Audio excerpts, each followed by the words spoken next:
Hello and welcome to Everything to Guppy, the podcast where we talked about every single item in the Binding of Isaac and am now finding increasingly strained ways to keep the show going. I'm William Hughes, and I'm joined as always by a guy who's a real Batrockya in the Sat Rock. Gary, it's bad to start. Gary Butterfield. Okay, Batrock the Leaper. Yeah, I'm doing. So Leaper is the first monster we're doing today, but like Batrock with your cock out, I don't know, man. Batrock with your it's hard. You know, with your fat cock out. But there's a lot of things where you can Batrock out with your bat cock out. There we go. We did it. There we are. Yay! Before we move on to new business. Yeah, please. We have old business. Okay, good. All right. Galileo! Scaramouche! Your insistence on taking funny things from the green room and repurposing them as content is one of your most depressing traits as your co-host. I have so many critiques of you as a friend and as a person I know, and so few of you as a co-host. But this one's right up there at the top. Galileo! When we stumble onto something organically for the two of us, like the idea of being a Raymond, everybody loves Raymond, Queen tribute band who does Queen songs. Or so far, just the one Queen song, and really just the one part of one Queen song. I love to ride my bicycle. Uh-huh. It could be multiple Queen songs. It's true. Killer Queen. Yep. Is it weird that they did a song called Killer Queen? I think so. Yeah. I think it's weird they made a game out of that song. Yeah, they got that at Quarter World, or not Quarter World, Next Level. They got a Killer Queen there now. Oh, nice. Yeah. Finally. Have you played the weird Asteroids indie arcade game that's all about like attaching to guns? I've never played it. I've seen it at Ground Control, which I don't go to anymore because I heard bad things about Ground Control. Oh, I've not heard bad things about it, but it's not as good. I knew some people who like worked there and had a bad experience, so. Gotcha. Yeah, it's it is firmly in third right now in the Portland Retro Arcade Olympics. But I played that game and the game's neat. Neat. Yeah. They'll probably get it at Next Level. God damn, Probably. Next Level. This is just the local arcade report from Portland. If you live anywhere within literally, I would say 100 miles of... within the greater Seattle area, it's worth a train trip. It really is. You know, Next Level out in Gresham it's not in Gresham. It's in Hillsborough. Is the best arcade I have ever been to, and they just built 2 huge new rooms or expanded out 2 huge new rooms on it. It's so good. Yes, it is the best arcade that I've ever been to as well, and I've been to a lot of arcades, and that includes like pop-up arcades they do at cons, which are always pretty good. Yeah. In terms of weird shit, it is superior. I've not been to those rooms yet. I got to go. Yeah, one of them is just basically pinball, and the other is Mario themed. I like that.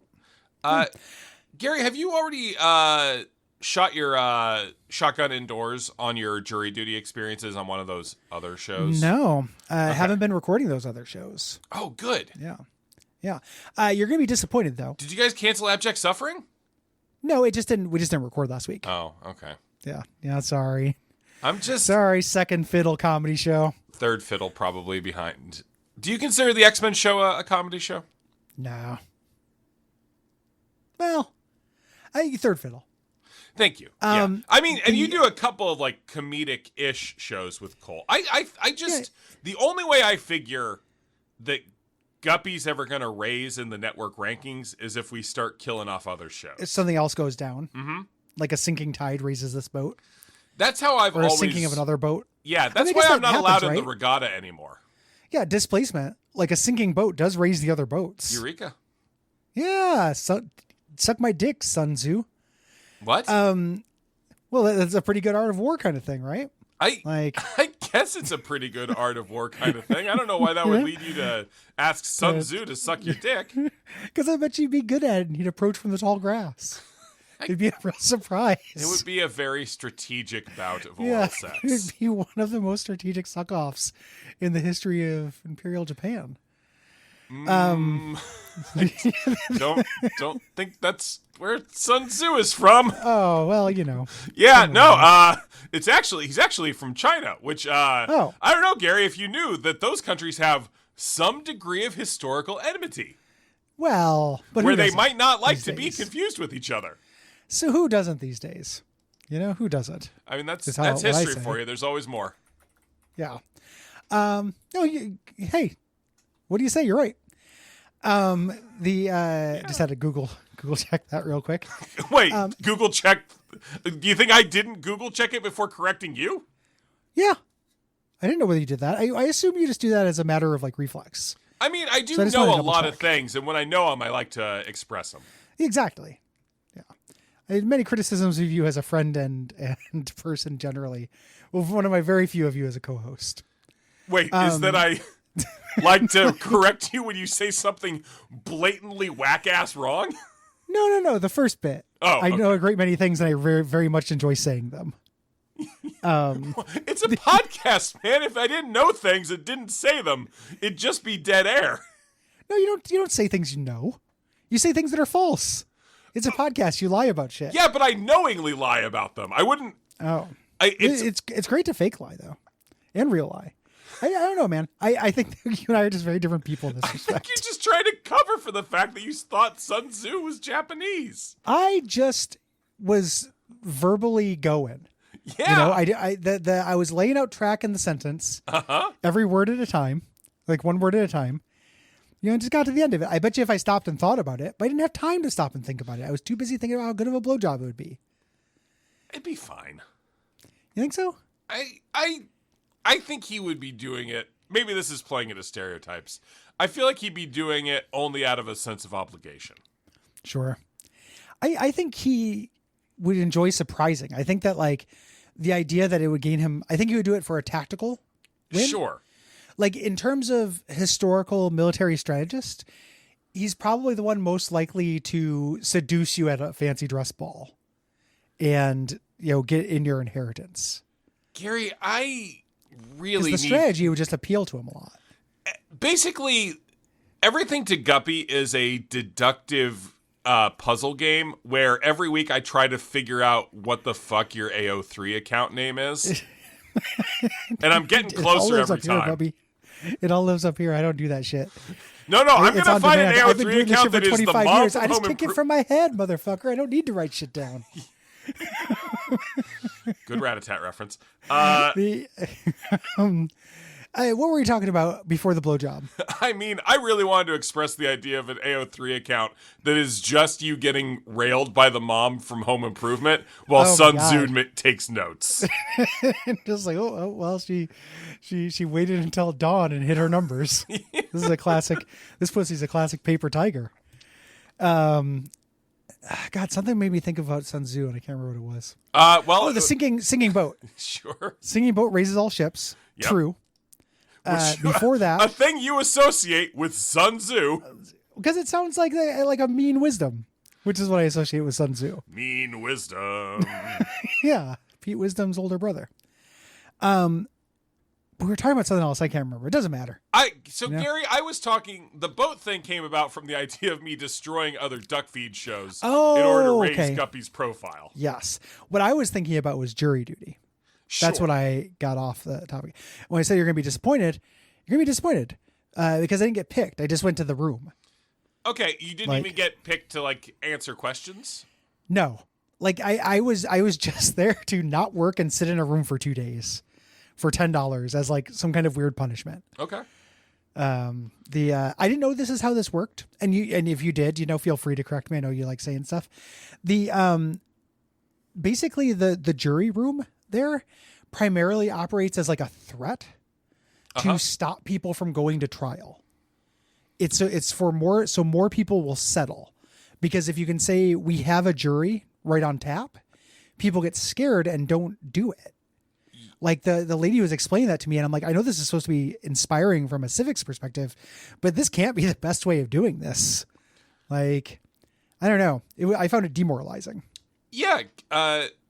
Gary, I don't really want to get off on everything I know comes from podcasts, so I'm very familiar with this concept from Serial season 3.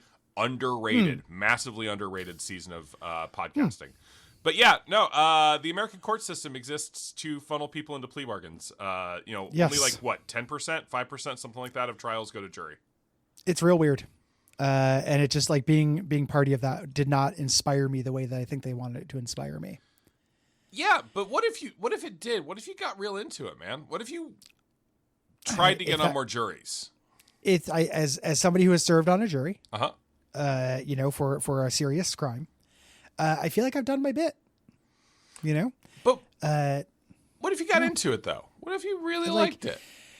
It would be hard to do it, but I could think of some ways to do it. It'd be like a bizarre hitman where you have to like take the place of other jurors because they do stop you. Like they do check and make sure you haven't done it recently. Okay, yeah. So they'd have to basically think I was somebody else. I mean, Gary, isn't that the dream, to be someone else? Yeah. And to do hitman in real life. But for something that doesn't involve murders. Yeah, I mean, I've often sentencing people to murder. This is a repeated refrain from me, but it's a real bummer that you have to kill people to be a serial killer. Because it's such a fun thing. It's awesome. Yeah. I wrote a song about that in like one of my old bands in Illinois about how cool it would be to be a bank robber or serial killer just for like the stuff. Yeah. I don't want to actually do the things. I just think it's cool. I want to like, it's a complicated, interesting problem. Yep.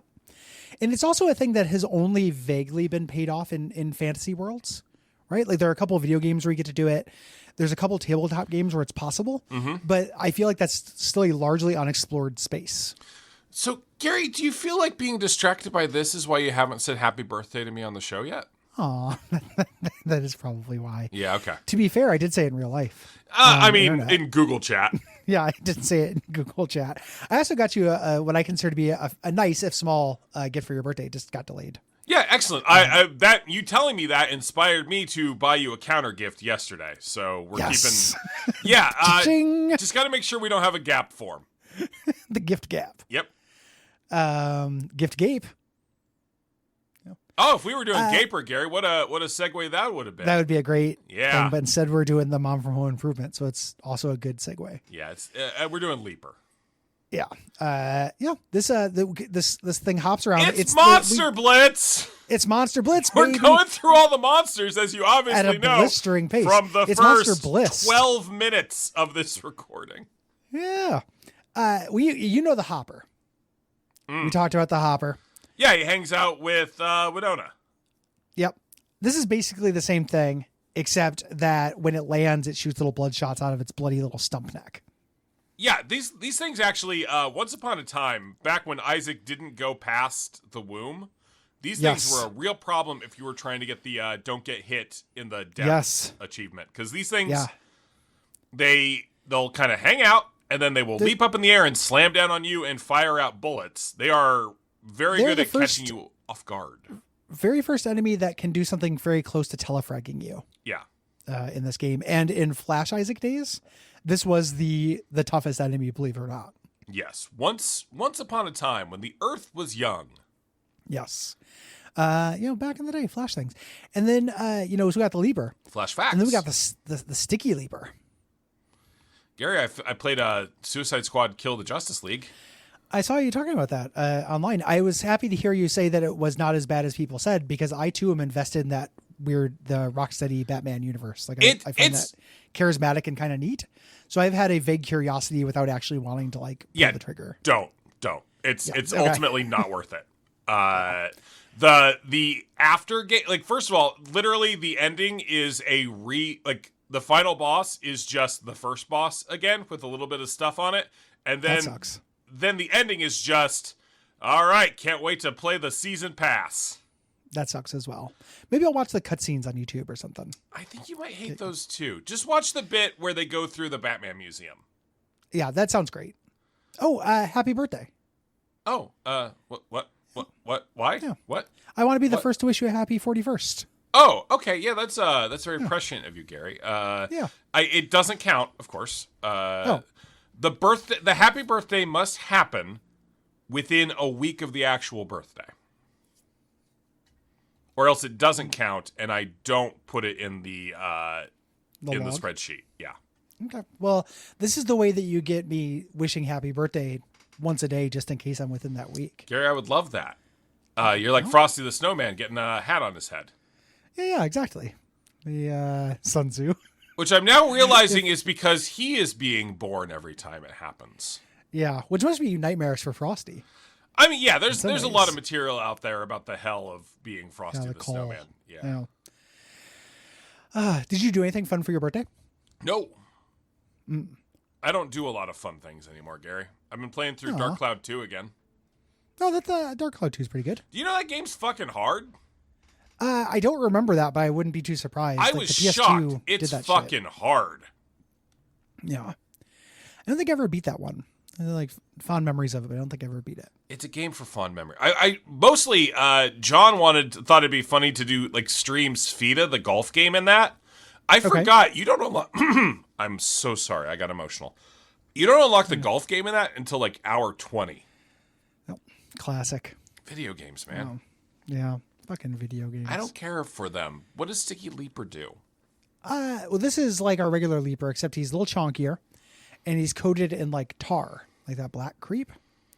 And he does the same thing, except he creates a big chaotic burst of tar in directions. That sticky black creep. Yeah, we didn't really describe how unpleasant the original Leaper was to look at. Yeah, it's the basic dead Isaac body, except the head is gone and there's blood streaming down the neck hole. Which is weird because the Hopper also has no head. There's just no blood. That wound has been cauterized. Yeah. This is a callback to the classic Ultimate Enemy, the Headless. I don't think it actually is, but it could be. The classic Ultimate Enemy, the Headless. Yeah. You fight in Ultima 3 and 4. You fight a lot of Headlesses. Okay. Yeah. Ultima. We're talking some Lord British shit here. Oh, absolutely we are. Always. Gary, what's your highest virtue?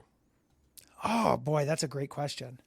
It's honor, humility, valor. Sacrifice.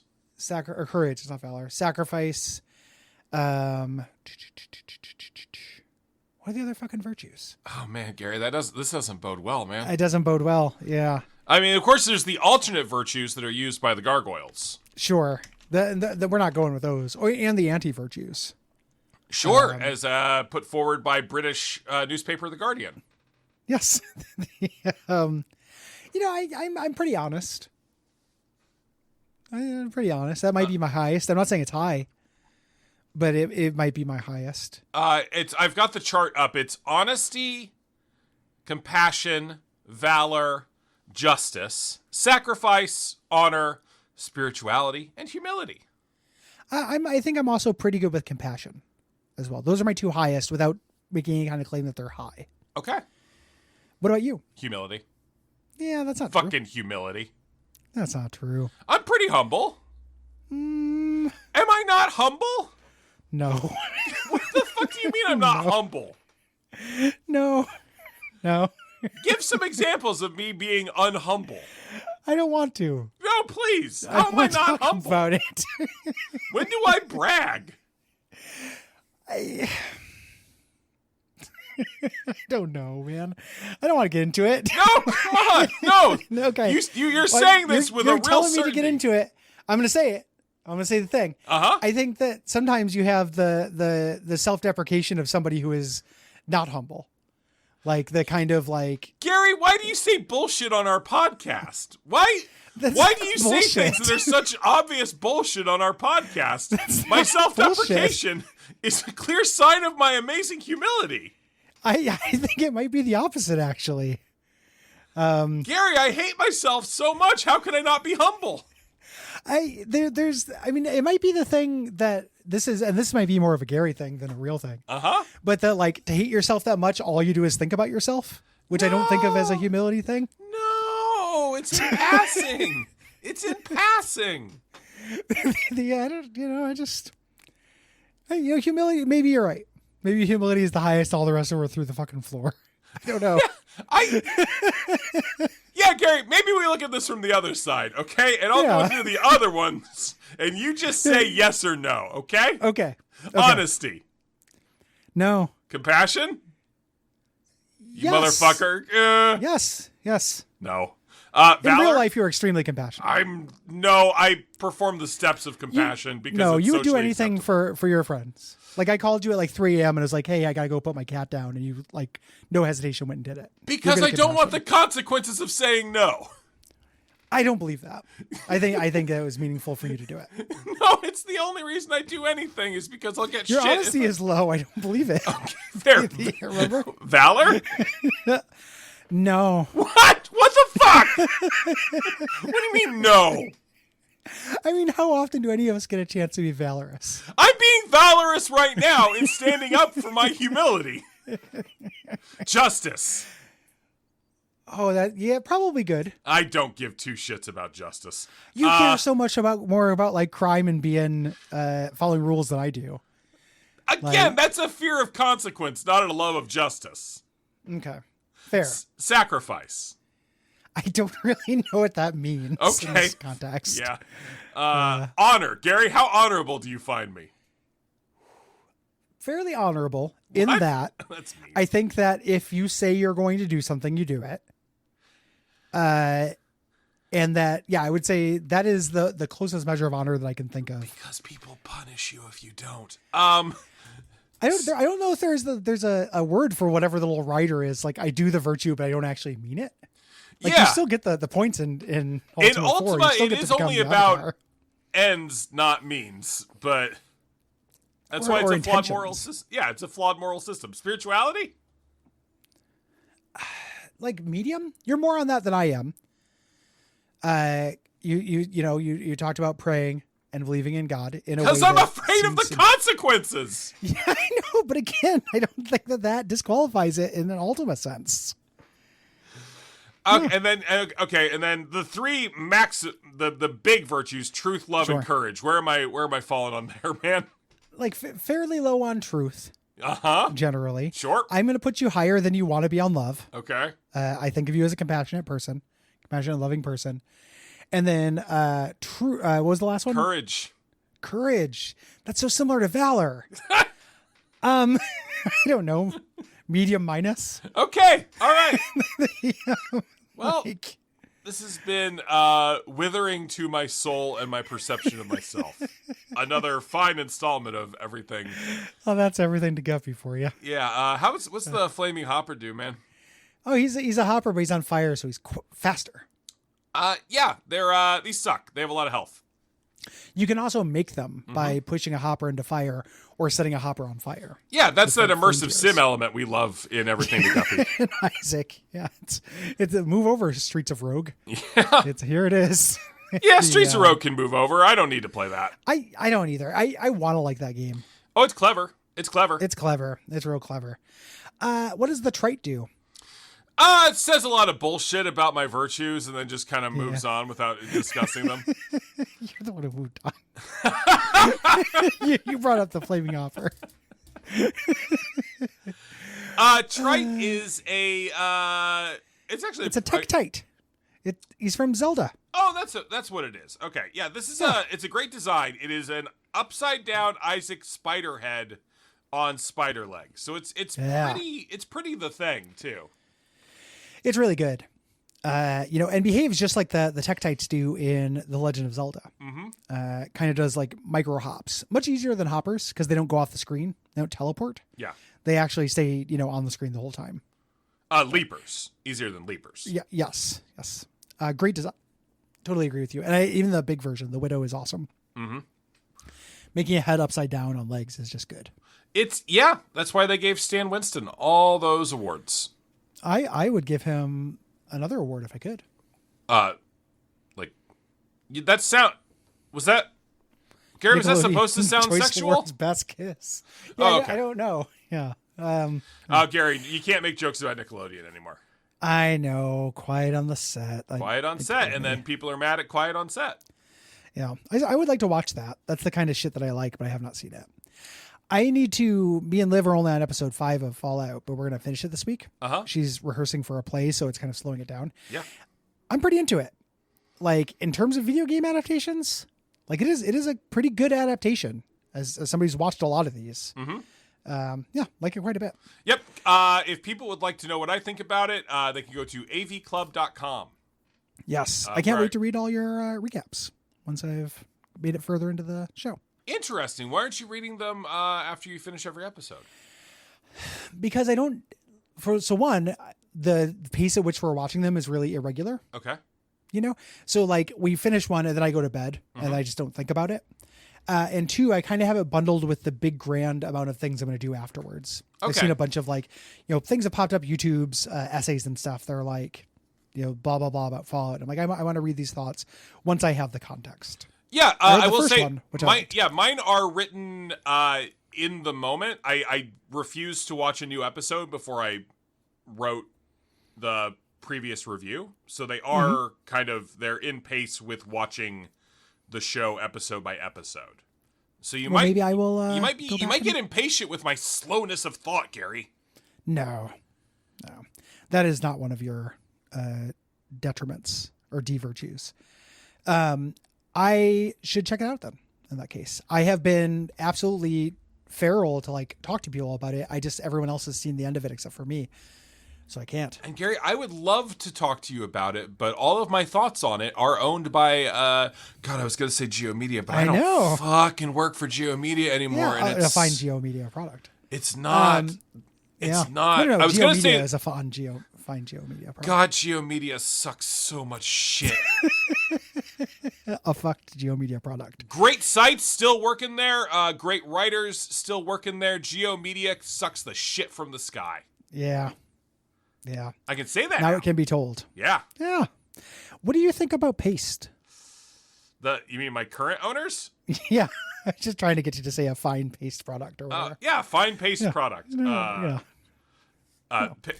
So far, genuinely, night and day better. So we'll see. I'm very happy about that for you. I hated having to hear about not having to hear. Yeah. That's a bad phrase. That's not what I meant. I hated hearing because that they were jerking you around and that it was so insecure under those old people. And like social media is 90% just awful tales of websites being shut down by horrible venture capitalist bullshit. And I did not want that to happen to my friend. Gary, as a professional in the industry, I can't really comment. What does Ragling do? Oh, sure.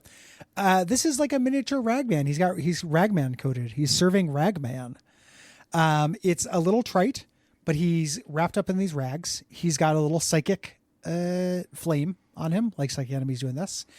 And he jumps around, but then does these two purple shots that orbit around him. They're tanky as hell. Gary, when you said he's serving Ragman, did you mean like he was a bannerman of Ragman, or did you mean it the way people say serving? I meant it in a drag race way. Serving. You can also serve a person. You could be like, if I show up like dressed up in something you would wear, somebody could say I'm serving Will, is my understanding. Isn't that the same context as serving? It's not entirely different, but it's not using the word you don't like to say. Is it the same as you got served? No, very different than you got served. I think you got served is about volleyball. Oh, that's okay. That comes from Top Gun. Yeah, that comes from Top Gun. Largely just the cutaways, like setting and spiking. I know how to set. I don't know how to spike. Gary, would I have to jump for that? You do have to jump for spikes. I'm the same. I can't remember if I mentioned this before. I was good at volleyball in high school, but just setting and serving. Like I was to be feared serving. I was very good at it, and then I was pretty useless after that. But I used to be good at serving in volleyball. Gary, one moment. Oh. One moment. Just hang out. Yep. Doing one of my our favorite Guppy segments, which is where I send you a picture of the face I just made at the bullshit you said. Let me pull that bad boy up. Just sending it right now in the chat. This is not bullshit. This is true. That's the face I genuinely made when you said you were to be feared. I was, man. You said... I was to be feared. I was. Sun Tzu, eat your heart out. I want to be very clear. I didn't the fat think... man approaches from the tall bushes to serve. I want to be extraordinarily clear, Gary. I didn't think, it'd be funny to make a face when Gary said that. No, My face just did that. I can tell. Yeah, this is kind of like it's kind of somewhere between, it's like kind of like a puckering Santa Claus.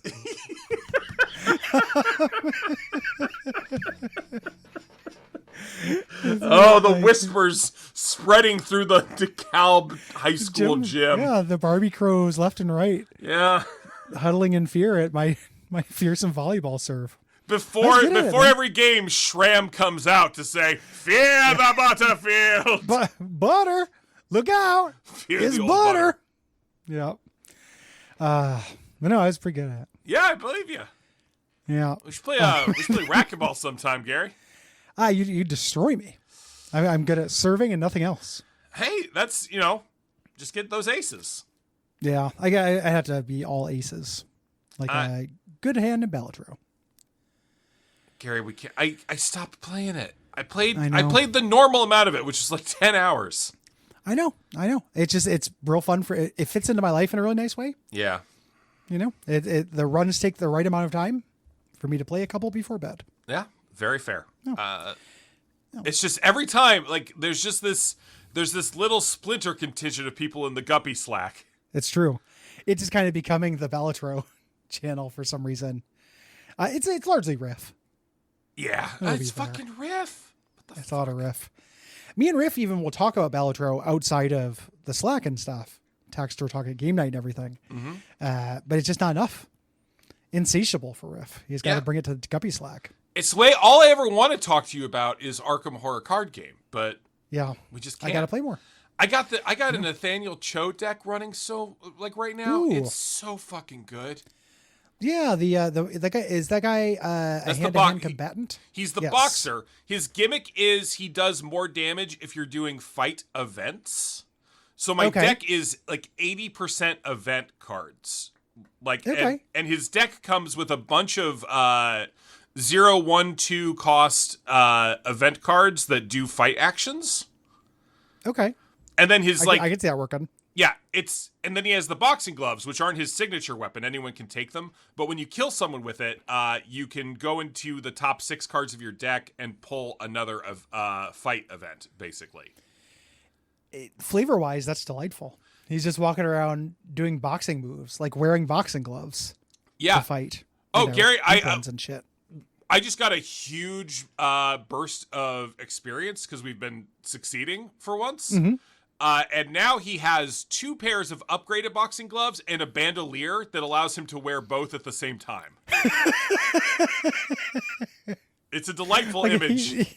He's like a 4-armed Hitmonchan now. Yeah. Yeah, that's great. And we're doing the Innsmouth one, so he's just punching fishmen. You're just nonstop fish punching. That's real good. It's a good game. Yeah, super good game. What does the Ragman's Ragling do? Cause me to not get a Devil Room when I'm fighting Ragman. Yeah. Okay, so this is Ragman, the boss, can summon these. So he'll throw his head, and then for a while, that's part of him still, and then that will turn into a new Ragling. So these are still spiders with Ragman's head as the body. Yes. And then they fire purple shots, and they tank a bunch of damage. And he can resurrect them during the fight. These are a problem. They're a problem. The one little grace is that when they're his head, it does damage to the boss. Yes. Even though it's a projectile. So, what Ragman is trying to teach you is to concentrate on them during that period. Yes. But if you don't have enough DPS and you can't kill them before they turn into spiders, you'll start dodging and they'll get overwhelmed with spiders. Yep. Yeah. And then everyone you kill leaves behind a little mark that he can then resurrect. Yes, a little bandage on the floor. He's an asshole. He is an asshole. We also got the Blaster. Blister. This is of the same. Blister. Blister. Thank you. Similar family. Little spider got cute little fangs.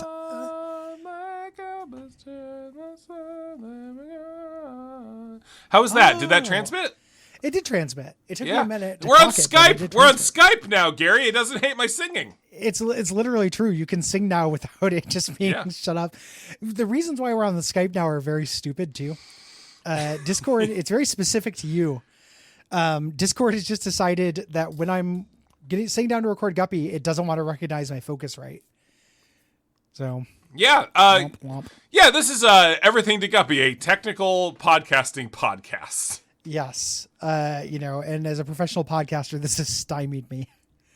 In my real life, when I'm doing shows with you, I can't just be like, "This is a Cole problem," and just shunt it off to Cole like I would do if it were any other show on the network, and be like, "Fix, and just he fixes it. It's fun to imagine if he was just Cole's on all these calls. He just doesn't talk. Yeah. Oh yeah. Hello. See. And also Nick doesn't live with me, so I can't have Nick do it because Nick would also fix it. Whose fault is that, man? That Nick doesn't live with me? Yeah. Nick's. He has a big house. He has to invite me to live in it. Oh yeah. How would it be my fault? He's got a family. He's got to invite me into his family. They got a big kitchen. You can sleep in there. They do. I can sleep in the kitchen. That living room probably doesn't get, or that dining room probably doesn't get used that often. Yeah. Yeah. They've got an office downstairs. That could be converted into a Gary room. There's a lot of spaces that could be comfortably be a Gary room. I think they even have some like outbuildings. I think they have like a shed that would probably be retrofitted. I've been in Nick's house several times and I've never been in his shed. What the fuck? I know. I think he's got one of those. I think there's a garage or a shed there. Nick, if you don't have a shed, you are going to be in so much trouble, mister. Yeah. Or if you do have a shed and you haven't invited you into it. Oh, yeah. If you don't have a shed, he's not in trouble because then I'm just wrong. No, he's still in trouble. Get a shed. Oh. You should get a shed. You can get a tough shed. Gary, those you just pick up and put wherever you like. What if we recorded Guppy from inside Nick's shed? Nick's shed? Live from the shed? I like that. I bet you the sound's good. And Nick would be there to help with technical things. Yeah. Or what if we went to Chicago and recorded from the Shed Aquarium? I would also really enjoy that. I haven't been to the shed in forever. Decades. Oh, man. It's still fucking good, man. They got that big central tank. Yep. My favorite aquarium. I've not been in a very long time. The Blister. Get over to the Field cute. Museum. Look at Sue. Yes. I would love to do that. And the one of my favorite museums of contemporary art is in Chicago. Chicago, great museum town. Oh, yeah. Last time I was in town for contract negotiations, I managed to get to the Mocha. It was great. Oh, hell yeah. Yeah, it's really good. Very good. They had a Faith Ringgold exhibit going that was amazing. If you've never looked at Faith Ringgold's art, she's fantastic. I haven't. That's great. Socially conscious quilting. That's great. I like that. The Portland is not great in terms of museums. It's worse than you'd expect it to be, right? Yeah. I like it. But it's not astounding or anything for a city this size. OMSI's fine, but it's for kids. Yeah. I mean, OMSI does... I like OMSI in general. It doesn't have unlimited replay value. Yeah. I like OMSI just fine. I like our art museum. The Art Institute is a perfectly good museum, but... Yes. And then we have a thousand little quirky-ass little, like, keep Portland weird museums, like the Museum of Vacuums and shit. Yeah. And, like, I'm basically okay without that. I don't know. Zoo's all right. Zoo's good. I like our zoo a lot, actually. I think our zoo competes. I think we're just both spoiled by spending time in Chicago, which is a great museum town. It's a really, really good museum town. And to be fair, like we are within driving distance to an also good aquarium. Like Newburgh is a great aquarium. Yeah, it is. I'm not going to put it with the shed, but it's also very good. So. Gary, you remember that time in the Dresden Files where Harry Dresden brings Sue to life and rides it through downtown Chicago? No. Yeah. I think I read the first one of those, but I don't remember that. It's a couple books later in there. I love that Harry Dresden. He's got the skull he's friends with. He's got the police officer that he's friends with. He's got a blasting rod. He does have a blasting rod. Oh my god! It is. It's like a quirky. It's like a Joss Whedon take on cosmic horror. That's a little bit canted, a little bit weird, a little bit strange, but a little bit awesome. Gary, I had a hope that if I got off on Harry Dresden, book series I have mild contempt for, I'd find something funny. But I guess mild contempt isn't funny. No, you have to have extreme contempt. And I just don't. You can't feel like that much diarrhea dump on Harry Dresden. What was he thinking? Like you got to get real angry about it. Gary, if you YouTube thumbnail at me again, I will end the call. Okay.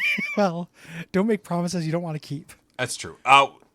Hey Gary, what is the Blister? He's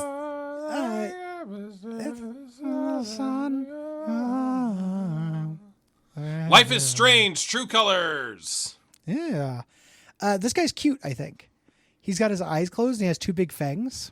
Mm-hmm.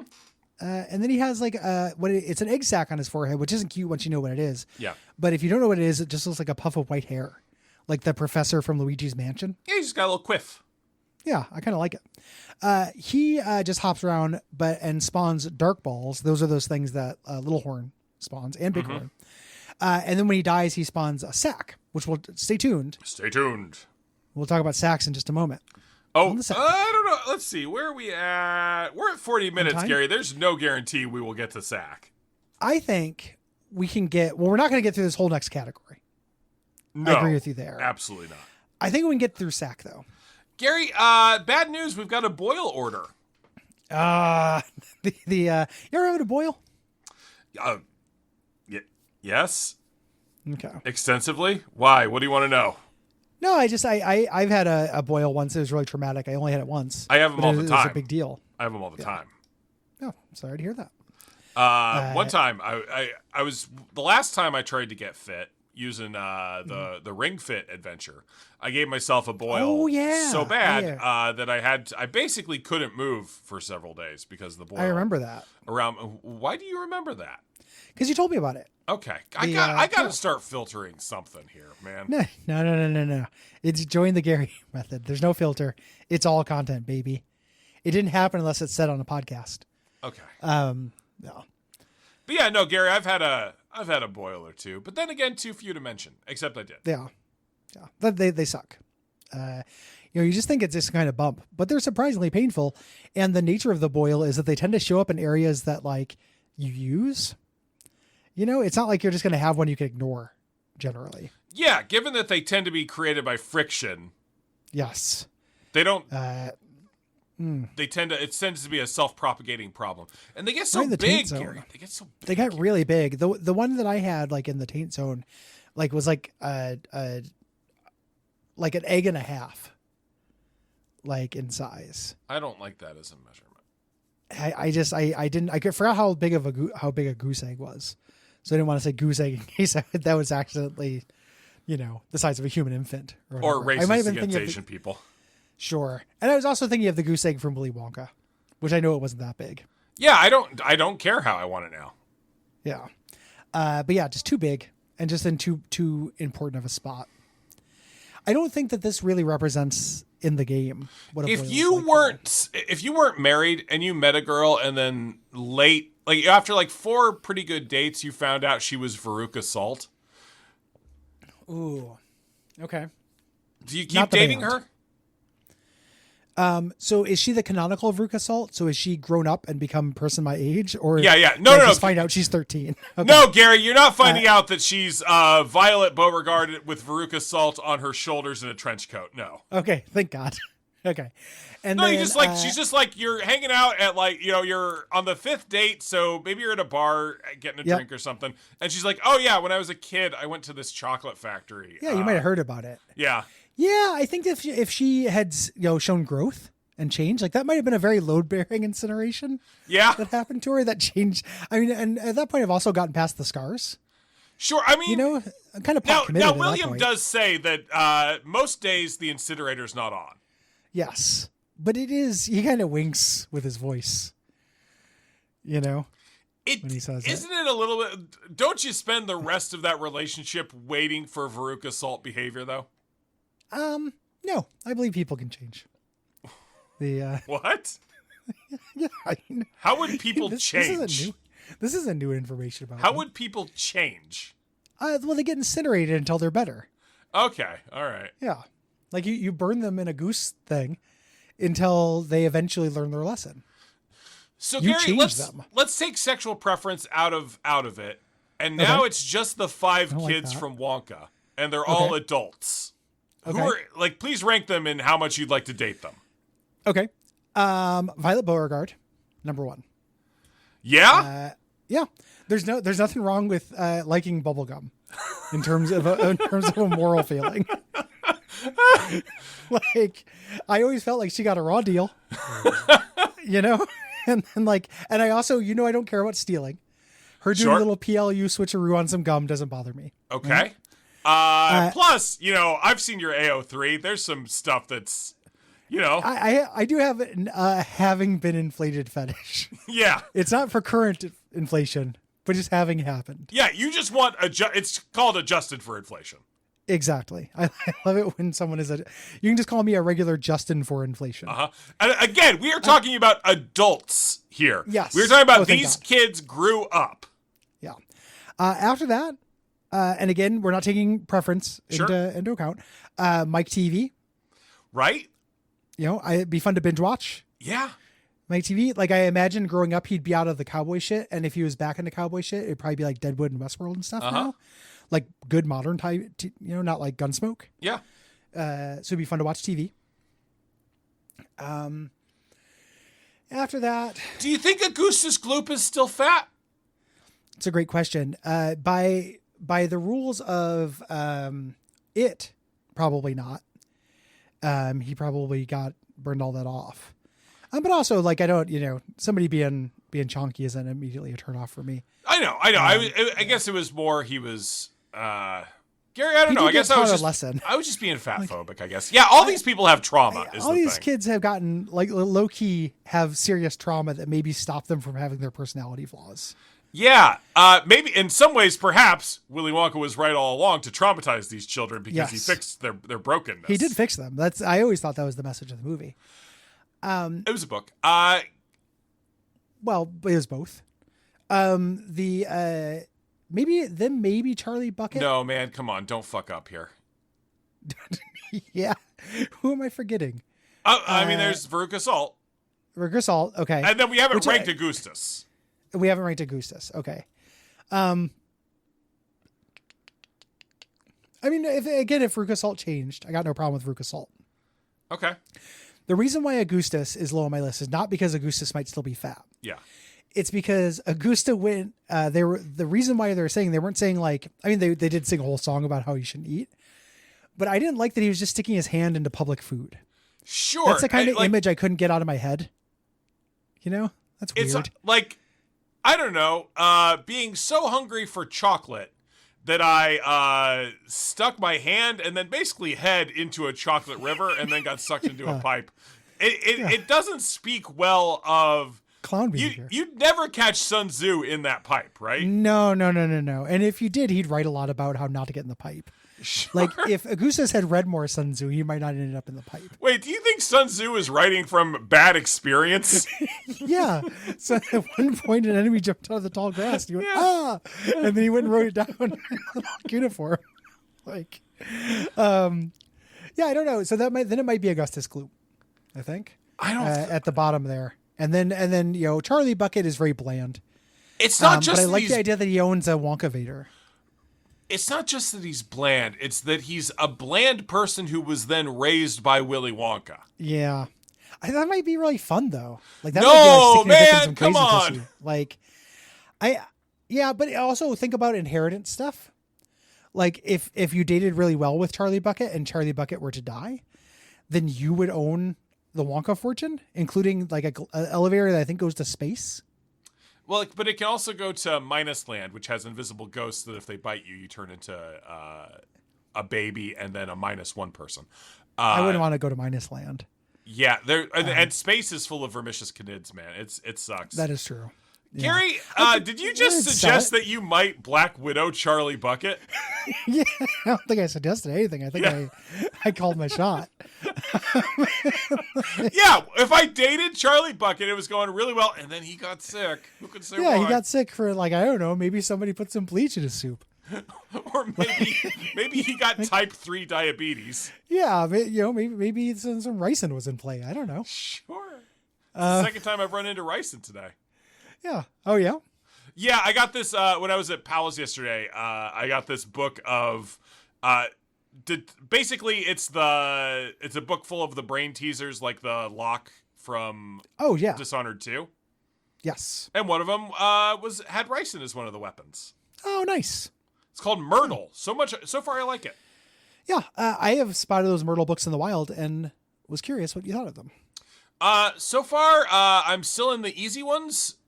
So they're just like simple little things. I did 10 of them today before I got on the call with you, just to get the machine running. Sure. Yeah. Yeah, it's a clever little name, those Myrtles. And there are tons of them if you find you like them. I just worried Charlie Bucket would want me to come in the chocolate. That's okay. I don't mean that as an incredibly Augustus perverse. Gloop did. I don't mean that as an incredibly perverse euphemism for anal sex. Yeah, it sounds like it is, but either way, like, you only have to put up with it for a little bit of time before you get the elevator. Before he's dead. Before you murdered then you get the elevator, man. But Gary, you have to remember, Willy Wonka is still alive by now. Well, if somebody puts some bleach in his soup. I think what you're getting there is you're walking into, I know you haven't seen it, Succession between Charlie Bucket as Kendall and Willy Wonka as Logan Roy. And what I've always thought is, why don't you just put bleach in both their soups and succeed at all? Gary, if you think you can fucking kill Willy Wonka, then I've got to go back to your virtues list and lower your humility score even more. You got to get up pretty fucking early to kill Willy fucking Wonka. Willy Wonka is tough. What if we, I know you have John Wick versus Dracula, but I would like to see John Wick try to fight Willy Wonka as well. How would you, okay. You have to kill, here's the split the room for you. Sure. You're locked in a room with Willy Wonka. Uh-huh. You can have any one object you like. If you are able to kill him, then you stop World War II. If he's able to kill you, then the Nazis win World War II. What object do you take? Why is the World War II thing in here? Is it just to stop me from killing myself? No, it's based on Split the Room about Hitler. Oh, I just swapped in Willy Wonka. But what's this? Am I trying to get the 50? Am I trying to play Split the Room and give you the object I think gives me an exactly 50-50 chance? Yeah, exactly. Why? The good why answer is during that the more Jackbox fun version than me is just belt. trying to figure out how to kill him? I don't know, because I thought it'd be fun just to throw him in that hypothetical. I can't kill him. He's fucking Tom Bombadil with a factory. Well, what would you have to fight the factory? Like, how would you fight it? What would you do? You only have to have a 50% chance. I have been playing a lot of Teardown lately. Yeah. So probably the backhoe from that. Sure. The backhoe would be good versus Willy Wonka. Like, he might pull out the whistle and like teleport behind it or some bullshit, but you might just crush him. It's hard to tell. He might make me ride that boat. He might make you ride the boat, like metaphorically as a dreadful euphemism or in real life. Gary, where do you fall on Tom Bombadil? I'm not really a Tom Bombadil guy. I'm also not the Lord of the Rings literature guy. So okay, you only like the flims. I just like the flims. I liked the books okay as a kid because they had swords in them and shit.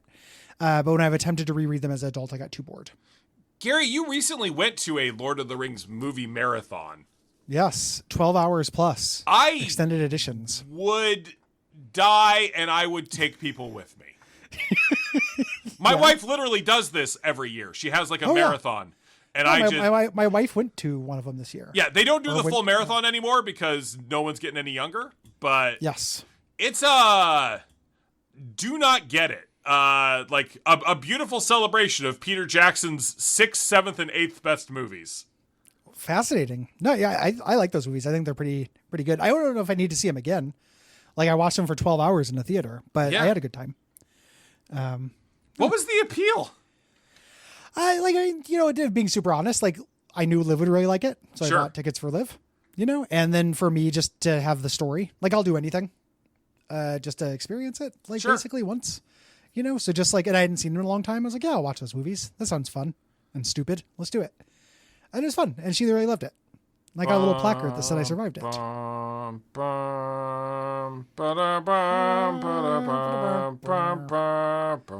it secret.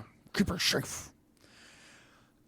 For a second, I got really hopeful that you were doing dialogue specifically, "The Paths of the Dead" from the Lord of the Rings pinball machine, which is how the only way I can interface with those B- movies. Yeah. Are you a book guy? You like those books? I'm not. Yeah. They're boring.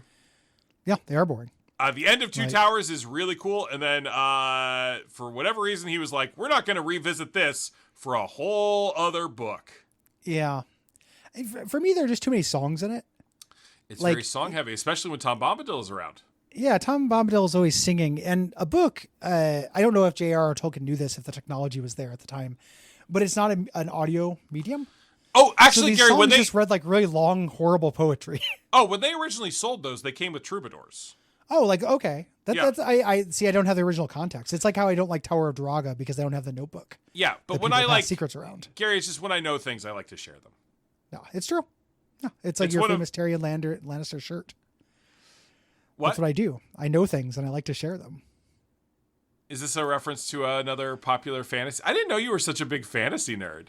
I'm a big fantasy nerd. I started rereading The Belgariad, which is my comfort fantasy series from when I was a kid that I found out was written by a guy who kept kids in his basement. Oh, no. Yeah.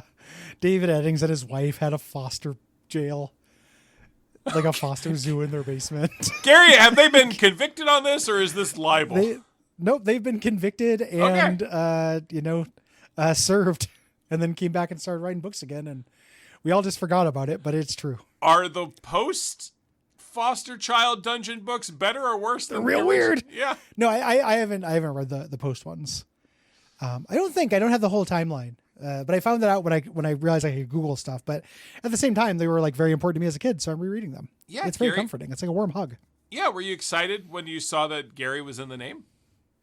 It's not only is it in the name, the Belgariad, but the main character is named Garion, which was my fantasy stand-in name when I played RPGs for much of my life.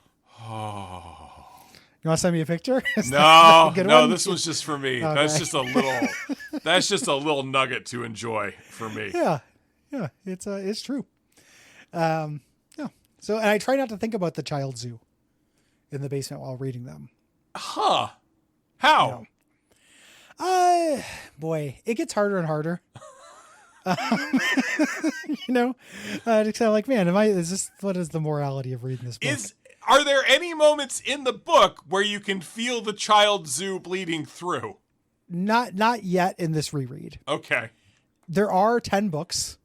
In the 2 series, so we might get there. At some point, someone might descend into the lost dungeon of government Checkington. Yes, and then a character like the wise old wizard, the Gandalf figure, will explain why it's actually not that bad. Yeah, and it's the only way to discipline foster children. Hey Gary, what is the wise old wizard in these called? Wolf is what he goes by now. It's Belgar, I believe, but he goes by Wolf because he's incognito. Wait, he's the Belgariad? No, maybe it's not Belgar. What is his name? Belgar, because Belgar is the ancestor. Now, Belgar is the name Dan Aykroyd uses in Coneheads. That's true. He must have got it from this. Probably. Oh, you think Dan? You know what? It's actually not impossible that Dan Aykroyd. And I know it's actually Beldar. Okay, everybody, turn off your fucking blue sky. Yeah, it's very similar though.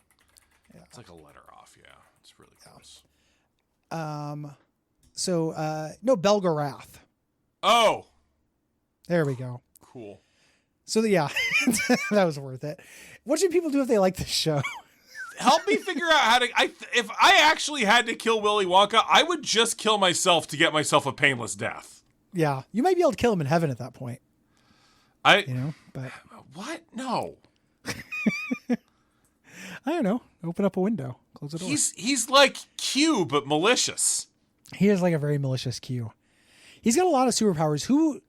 It's kind of like Beetlejuice in that respect. Yeah.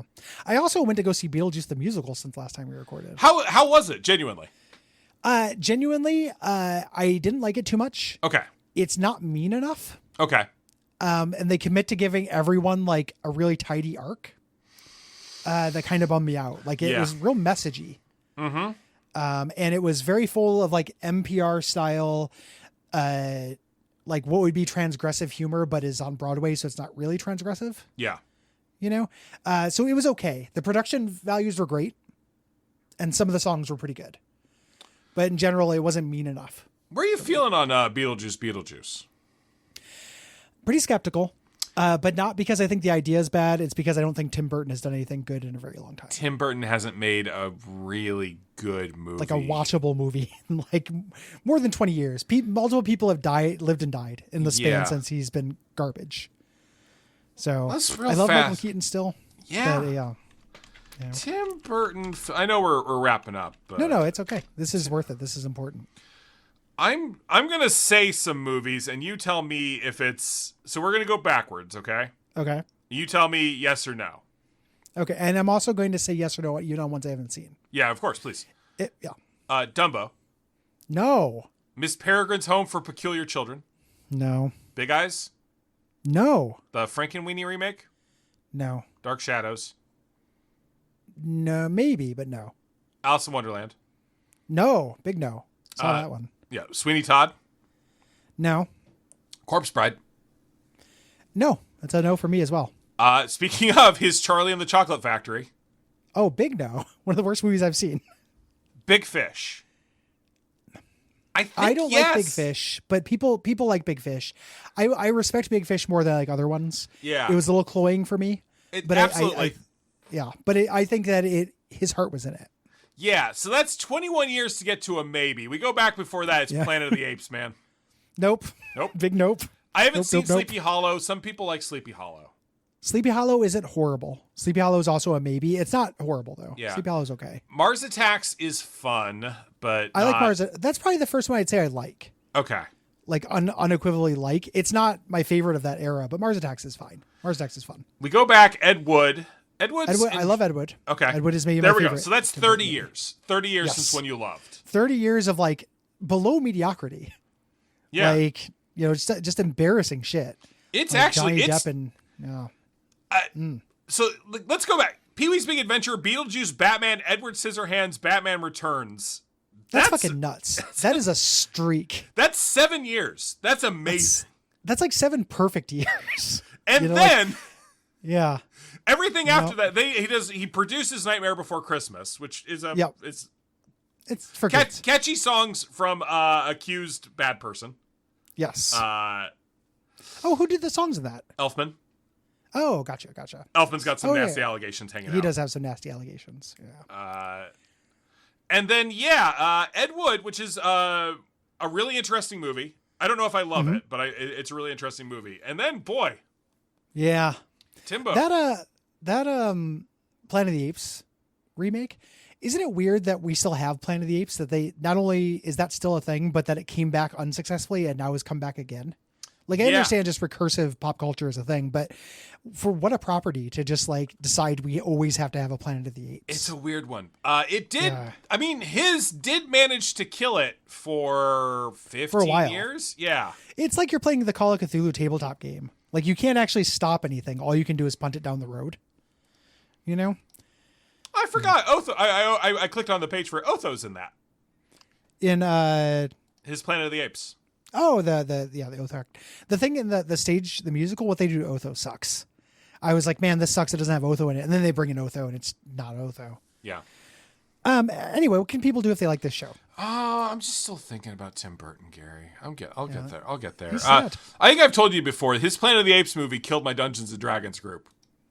Yeah. We were driving. One of your friends really liked it, and you didn't. I don't remember. Yes? I think it somehow it was maybe it just created a bad mood, but it was the last. It was the last straw for Brian McGivern, our DM, in terms of dealing with my bullshit. Yeah. Gary, I'm the problem. It's me. To quote, not the new Taylor Swift album. Yeah. Gary, what do you think of that? I'm pulling up reviews right now. How do you feel about the Tortured Poets Society? I don't really have a strong opinion about Taylor Swift generally. The lyrics people are posting to dunk on her are funny and bad. Yes. That is what I think about that.